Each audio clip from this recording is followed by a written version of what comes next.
How long will it be? And will we all be forced to pay these high gas prices? When prices hit $4 a gallon back in 2008, they fell to $2.17 just 3 months later. Contact 5 investigator Dave Bowman spent this day asking those in the know, when will we get some relief? Well, Shannon, the world is a very different place than it was during the gas price surge of 2008. Back then and now, prices were driven by a shortage of oil on the market, but our fuel frustration is pushed by the war in Ukraine and crippling sanctions on Russia, which is a major oil producer.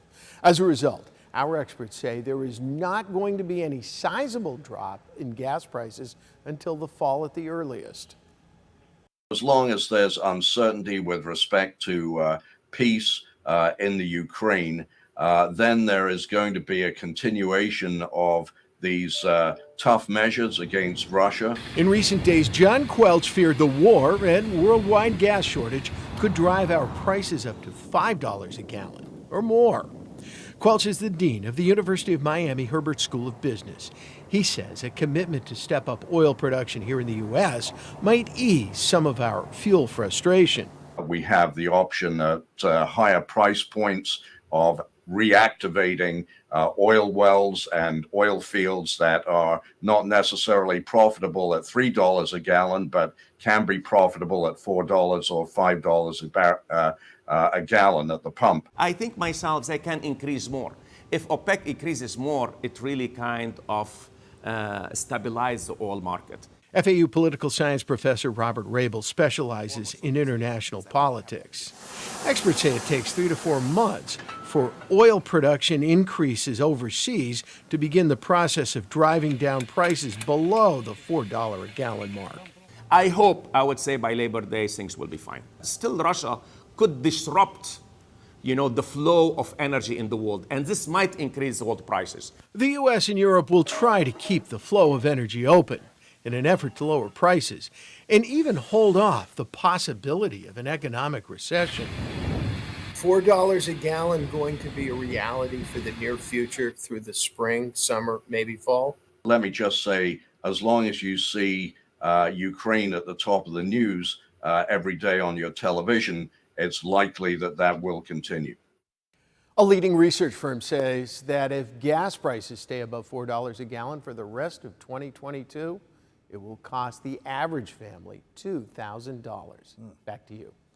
Dave, thank you. A barrel of oil ends up in a lot of places before it gets to your gas tank and besides your gas tank. Crude oil can be refined into diesel fuel used for farming equipment and those big semis, or jet fuel or asphalt, even plastics, of course.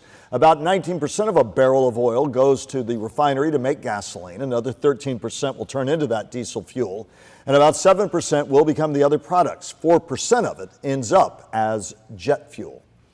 Florida lawmakers have agreed to suspend the state's gas tax, but you won't see the relief until October. That's when it'll go into effect. They're using about $200 million in money to make this happen. Republican State Representative Toby Overdorf said waiting until October will have a bigger impact for year-round residents.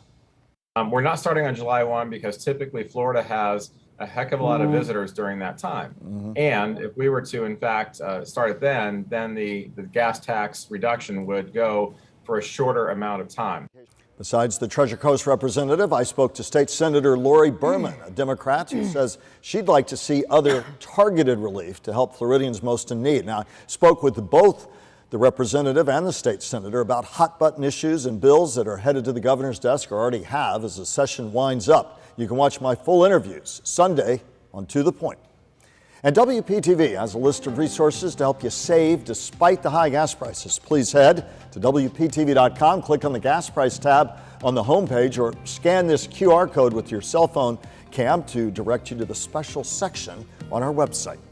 Live pictures right now from Kyiv, Ukraine. Of course, it is midnight there right now, and it appears to be somewhat quiet, at least over this particular part of Kyiv this evening. This is, of course, Russia's invasion of Ukraine does intensify now, well into its third week. Meanwhile, today, President Biden announced additional sanctions against Russia. We're also taking a further step of banning imports of goods from several signature sectors of the Russian economy, including seafoods, vodka, and diamonds. and we're going to continue to squeeze Putin. Russia will be barred from borrowing money from major financial institutions as well, such as the World Bank and the International Monetary Fund. Meanwhile, evacuations do continue across Ukraine. A convoy of buses carrying civilians fleeing the violence was seen just outside two smaller cities. People are leaving their home country with just a suitcase and the clothes on their backs as Russian forces continue those airstrikes on pretty much all major Ukrainian